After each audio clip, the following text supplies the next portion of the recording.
नमस्कार दोस्तों, स्वागत है पितृलोक दर्शन चैनल पर। दोस्तों, कई हमारे व्यूअर हैं वो पूछते हैं कि जब पितृ बंधन में होते हैं तो हमें पता कैसे चलता है? तो इसके ऊपर हम चर्चा करेंगे। बात शुरू करूँ उससे पहले मैं आपसे आग्रह करना चाहूँगा कि इस चैनल को सब्सक्राइब करें।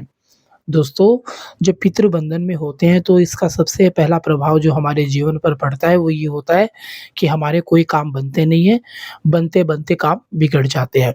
कोई अच्छा काम घर में होता नहीं है, अगर किसी को पुत्र की चाह है या बच्चे की चाह है तो उसके बच्चे नहीं होते, अगर कोई शादी करना चाहता है अपने बच्चों की तो उनकी शादियाँ नहीं होती है, अगर कोई बिज़नेस करता है तो बिज़नेस में वो सक्सेस नहीं होता है, उसके व्यापार या तो चलता नहीं है या फिर उसमें कोई घाटा लग जाता है। तो ये ऐसे बहुत सारे संकेत हो सकते हैं, लेकिन ऐसा भी नहीं है कि ये सारे कारण पितृ बंधन के कारण ही हो, ऐसा भी नहीं है।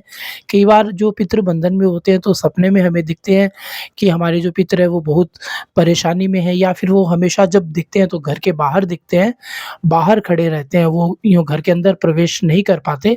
हमें सपने में ऐसा भी एहसास होता है या फिर वो सपने में आकर खुद ही कई बार तो बता देते हैं कि मैं परेशानी में हूँ, मेरी परेशानी को दूर करने का आप कोई उपाय करो, या फिर बहुत सारे सिम्पटम्स होते हैं वो हमें दिखते हैं तो हम समझ सकते हैं कि हमारे जो पितृ हैं वो बंधन में हैं।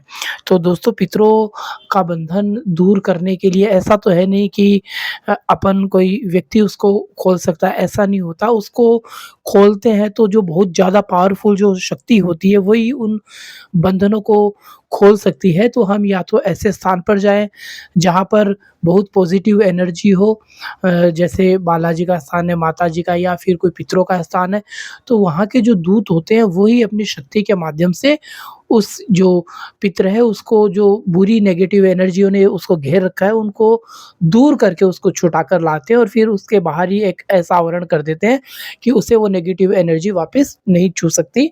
तो दोस्तों, जानकारी आपको कैसी लगी आप हमें ज़रूर बताइएगा। चैनल को भी आप सब्सक्राइब कीजिएगा।